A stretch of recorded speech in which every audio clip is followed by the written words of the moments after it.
Salut, c'est Mbouta. Vous vous souvenez certainement de notre bouton d'abonnement. Nettoyez au javel pour qu'il colle bien sur votre écran pour de bon.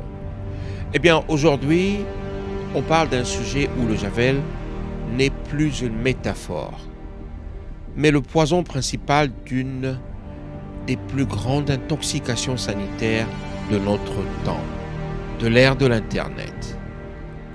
Si vous voulez comprendre comment des gens comme vous et moi ont pu arriver à des décisions absurdes, le pouce bleu est le premier geste pour dire « Mbouta, continue l'enquête ».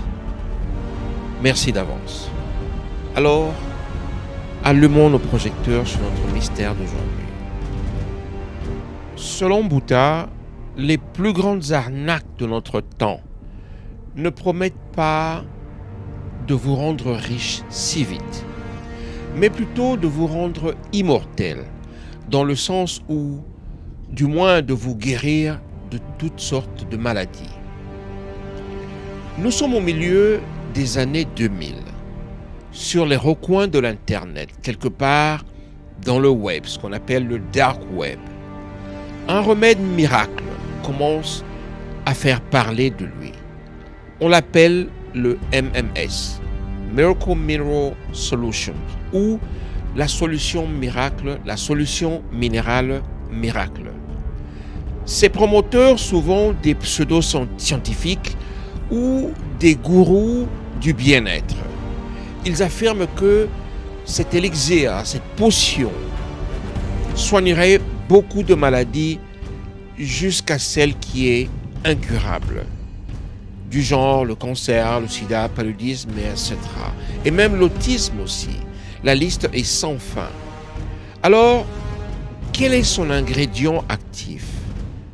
Eh bien, vous allez certainement vous le dire. Le dioxyde de chlore, autrement dit le javel.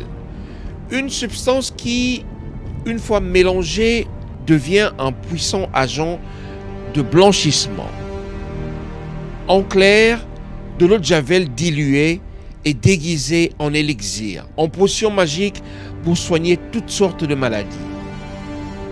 Comment cette idée aussi folle a-t-elle pu convaincre des milliers de personnes à travers le monde?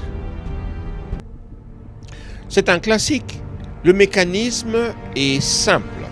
C'est un classique des pseudo-scientistes. On parle d'une vérité scientifique quelconque, du genre le chlore tue des pathogènes dans l'eau, ce qui est vrai, pour en faire une extrapolation mortelle. De ce fait, donc, le chlore tuerait les pathogènes dans le corps humain. Avec la vitesse de l'Internet et les réseaux sociaux, les communautés se forment en ligne. Des témoignages truqués ou biaisés, je dirais, sont partagés partout dans tous les réseaux. On y vante les crises de guérison. En réalité, les symptômes d'une intoxication. Les malades désespérés, lassés de la médecine traditionnelle, y voient un certain espoir. Les parents d'enfants autistes, en quête d'une solution, se laissent séduire par la promesse d'une détoxification, d'une guérison. C'est l'escalade de la foi contre la science. Et bien au centre, juste une bouteille de produits chimiques bien corrosifs, rebaptisé élixir de vie. Rien d'autre que de l'eau de javel. Les autorités sanitaires donnent l'alerte très tôt. Les institutions de protection des consommateurs aux États-Unis et en France multiplient les mises en garde à la population. Ne buvez pas cette potion, cet élixir, c'est de l'eau de javel. Arrêtez de le boire. Mais très tôt, les signalements d'intoxication grave s'accentuent. Afflux, brûlure interne, insuffisance rénale, vomissement de sang et bien d'autres symptômes. Puis vient le moment fatal, les morts. Comme cet homme, en 2010, décédé après avoir ingéré du MMS pour soigner un cancer. Comme ces enfants autistes, forcés par leurs parents désespérés à subir des lavements à base de cette substance corrosive, de ce fait subissant des services au nom de l'amour et de l'espoir. Le remède miracle se révèle être une arme redoutable. Le point de non-retour est désormais franchi. Selon Bouddha, cette affaire revêt un double mystère. Pourquoi je le dis? Je me pose la question. Qui sont ces gourous? Qui sont ces gens qui ont lancé cette doctrine, ce mouvement? Souvent, ce sont des gens très charismatiques, des gens qui sont dotés et habiles en rhétorique, dotés d'un vocabulaire et d'un véhicule capable de convaincre n'importe qui. Et de ce fait, construisant un récit où ils sont des génies incompris, persécutés par les grandes multinationales de pharmacie. Leur motivation est bien simple. L'argent, le pouvoir et une certaine conviction assez délirante. Et qui sont les victimes? Parlons-en. Ce ne sont pas des ignorants.